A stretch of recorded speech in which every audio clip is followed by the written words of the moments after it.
quiz? 15/20. Ikaw? 19/20. Eto na naman siya.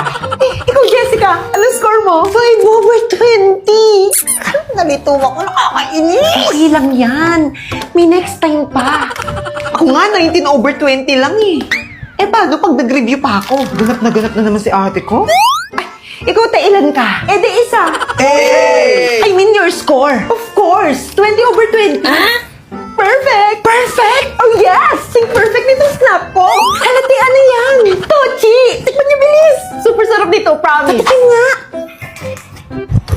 Oh my God, sobrang unique ng lasa niya. Di ba? Di ba? Like, maasim, maalat, matamis, maanghang. Ang sarap. Ito pa, may dala ako! Sige, sa Hala, kaloob! thank you, te. Thank you, te. Kaya sa'yo ako eh. Brainy na, tas mabait pa. Hindi tulad nung isa dyan. Te, meron ka pa? Ay, hala, wala na, te. Bili ka na lang ng iyo, mura lang naman. Bakit hindi mo na lang kainin yung score mo? Deserve.